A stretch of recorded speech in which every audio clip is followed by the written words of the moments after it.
We're here overlooking the beautiful city of Gatlinburg, Tennessee, and looking right at Mount LeConte. I'm here with Scott Reeser, who is the new TWRA officer. Scott, thanks for being with us. Nice to meet you. Thank you. Good to have you here in this area. I know people that come to this area, they love to see bears. That's the number one thing they want to see, but they've got some responsibilities too, don't they? Yeah, definitely. Visitors and tourists and even locals that live here also all have responsibilities to our park and to our wildlife, especially bears in the area. You know, they come here and they see a bear, they've got a great experience, but what impact have they had on that bear when they're back at Cincinnati or back in Atlanta? Right, exactly. So when you come here and you're a tourist and you like to see bears and you want to get them in close, and a lot of people, they'll throw food to them or feed them, try to get the closest camera shot they can.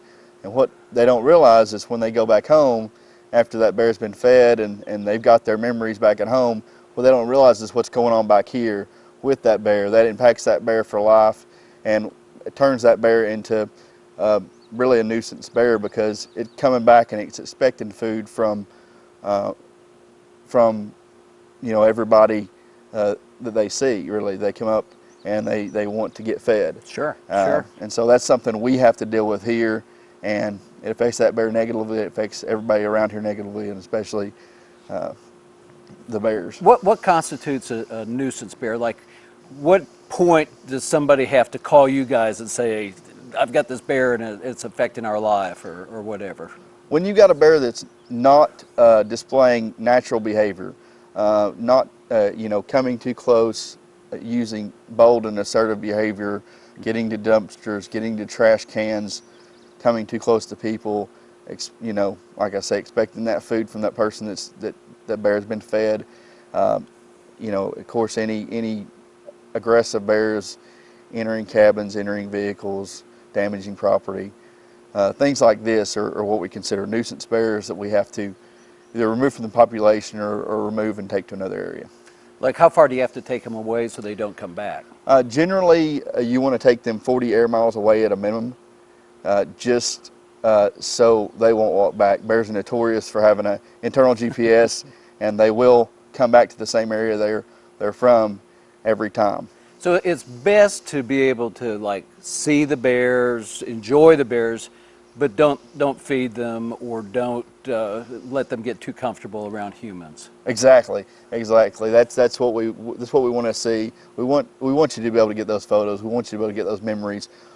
But you have to realize that, like, when you leave, those bears still need to be natural bears, and that's what you came to see, is a natural bear in its natural habitat, and not a bear in a dumpster, and not a bear getting fed. You mentioned dumpsters. What responsibilities do the locals, the citizens that live here in Gatlinburg, and the tourists and businesses, what are their responsibilities with dumpsters and keeping food confined? They all have a great responsibility in keeping nuisance bears wild. Dumpsters are the number one cause of bears coming into the area and holding an area. If we keep these dumpsters to where bears aren't able to get in them, in other words, wildlife-proof containers, where if the dumpster's tipped over, or if it has a leader on it where the bear can't get in it, that bear's going to get discouraged and go on to the next place, and if everybody cumulatively has, bear-proof containers, that bear's going to say, well, we're not getting anything here, we might as well go back and try to forage naturally. And that, I think I heard that before, and it's sort of it's something that's stayed with me. Remove the food source, and the bears will leave. Exactly. But yeah. Around houses too, there's bird feeders, dog food, some stuff like that. Talk a little bit about that. Yeah, definitely. Bird feeders are the number one thing here in Gatlinburg. Especially Why did they for like the that residents. so much? It just adds that extra source of nutrition, extra source of protein. You think about a bear from the time it gets up to the time it goes to sleep. That bear's sole source of thought process is, I need to find nutrition, I need to find energy, I need to find protein to get through the day, to make fat on my body. So if we're giving the bear that, the proteins, and bird feeders hold a lot of protein, the sunflower seeds, the mixed seeds, so they know that's there. And it's an easy thing for them to target, an easy thing for them to get. A lot of people in Gatlinburg, they love to look at songbirds. They love to have bird feeders out to look at birds. Yeah. And I do too. But you're going to have bears and birds. But if you want, if you don't want the bears, you can't have the bird feeders. Gotcha. Gotcha. Yeah, I'll tell you what, we had a bird feeder and that bear destroyed it. Exactly. And we just couldn't have it anymore. Every time. It's amazing how one bird feeder will hold a bear in an area just on that one particular object. And also the dog food. If you've got pets that are outside, Yeah.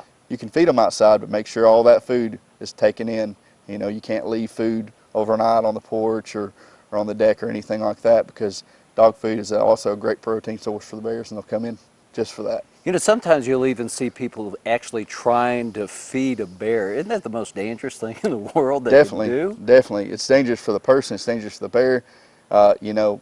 People don't realize the sheer magnitude of these bears and the power they have. They can swat, and their claws are razor sharp. Yeah. They can do some really serious damage, and they're very quick. Even though they're very large animals, they're extremely quick. Oh, they're fast like a dog. I've seen one Exactly. run like a dog before. I had no idea they could run that fast. Definitely. So you have to be very careful. We recommend, of course, not feeding the bears. The old adage is a fed bear is a dead bear. Yeah. That's true. Yeah. We have to euthanize bears every year for this reason. So that's another thing people don't realize is, they feed these bears and they think they're helping the bear out. They're not. It's a death sentence for the bear. It's something that they just have to realize they can't do. Tell us about a new program you guys are talking about, BearWise. Yep. That sounds interesting. Is this just more education or what? It definitely is. Along with our enforcement, we like to educate. We feel that education is our biggest tool in this fight to kind of keep bears wild.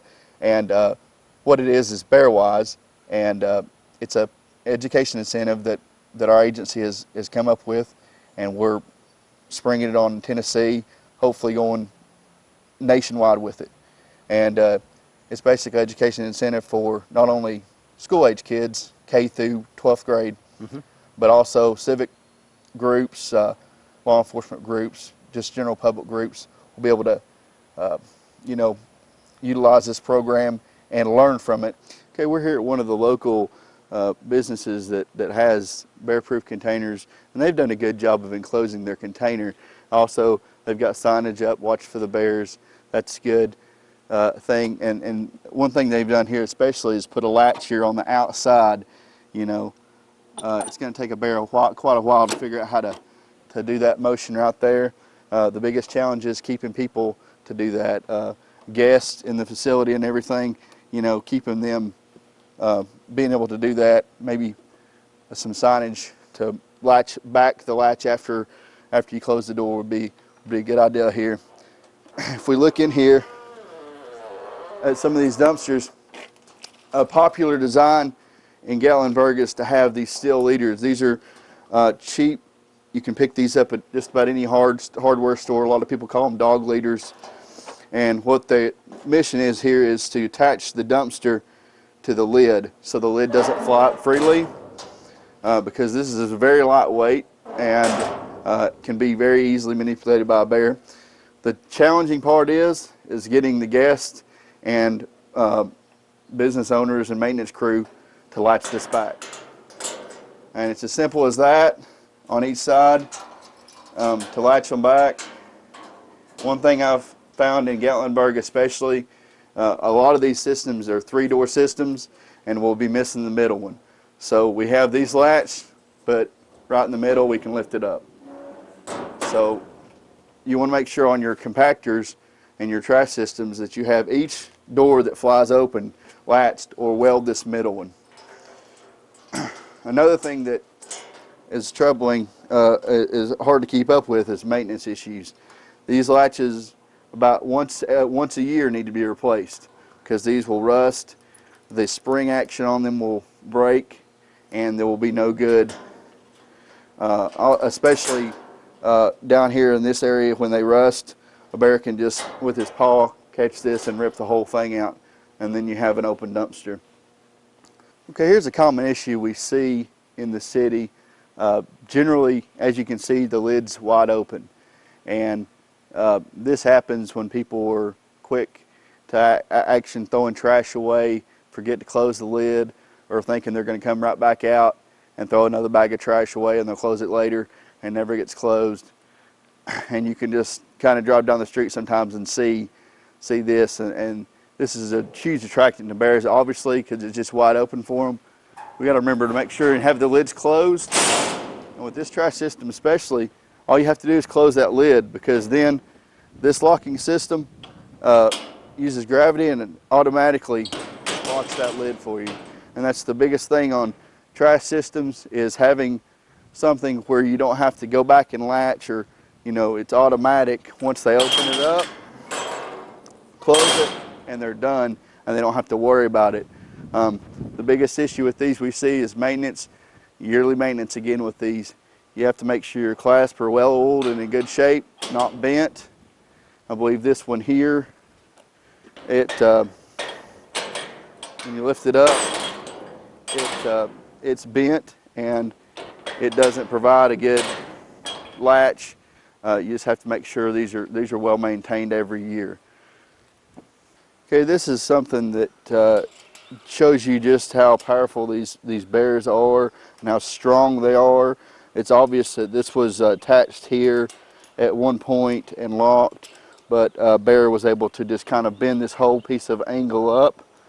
And as you can see, we have broken cable here where the bear has more than likely broken it, and it looks like this was they've tried to repair this with different types of things. But again, this is a metal container, that we recommend to have. But with when you get a situation like this where the bear damages that angle, and this angle may not have been strong enough to start with, you want to make sure you have a heavy gauge angle, a heavy gauge metal, so they can't do this type of thing. And then when this happens, make sure to get this to a machine shop or a welding shop to get it completely fixed. Usually things like this that are unstrengthened metal don't really do much good.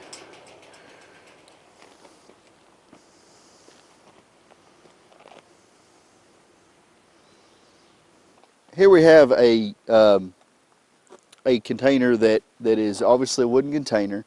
They've done a good job at keeping locks and latches on this container so the lids can't be opened like this.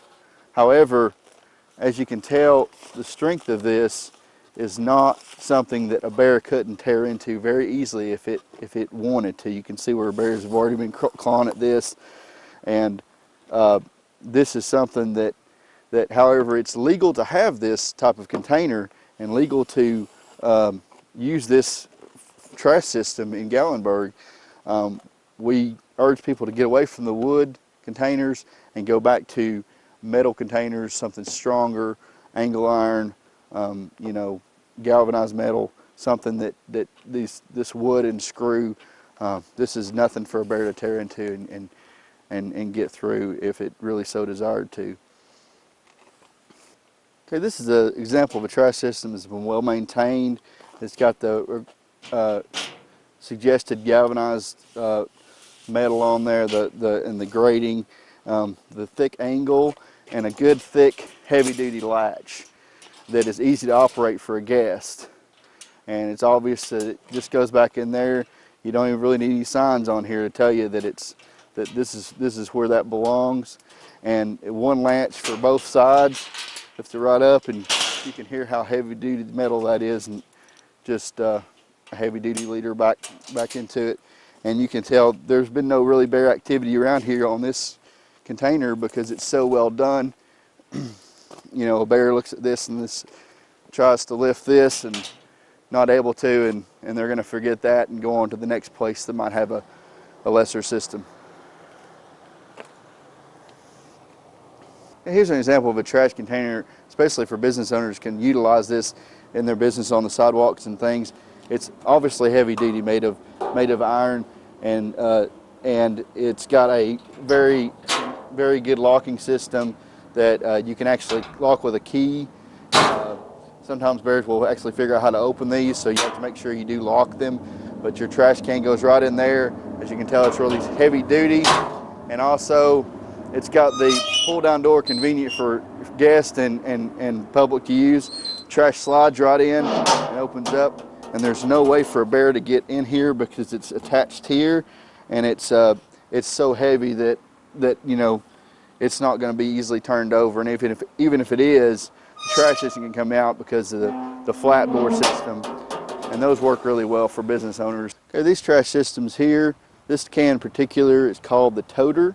It's available online, different manufacturers or different outlets, and basically it is a proven, tested bear-proof container. It's been proven by not only the park, but the online YouTube videos show how well made this thing is. Basically, the latch system is all internal. You have to stick your finger in here and pull up, and that way, and then when it shuts back down, it's locked. And it has a metal, heavy-duty metal rim around it, so the bears can't get into the lid. Even though this is a composite material, it is a very sturdy, heavy-duty material. Online you can see where a very heavy-duty bear was pushing down on it and could not get the lid to pop off. You can also put these on poles in the back and then secure them to a pole or a building so the bear can't carry the entire thing off. These are cost effective. These are around $200 versus your metal containers that are anywhere from $600 to $1,000. So if you're looking for a good alternative to the metal containers, these are it. These are one of the best we've found in the area and local to be able to get. Well, as much as people love bears, I think they just need the education to realize that they're hurting them by feeding them. Exactly. And just because if people see them, their whole vacation, their trip to Gatlinburg has been made. Sure. But they're a wild animal. Yeah, definitely. That's what people have to keep in mind. They are a wild animal.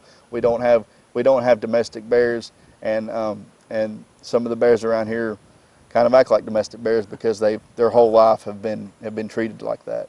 But we want to keep the bears wild, and so their population will be healthy and keep people safe. Sounds good. Scott, good luck to you. Thank you very much. Appreciate it. Thanks for sharing with us. Mm-hmm.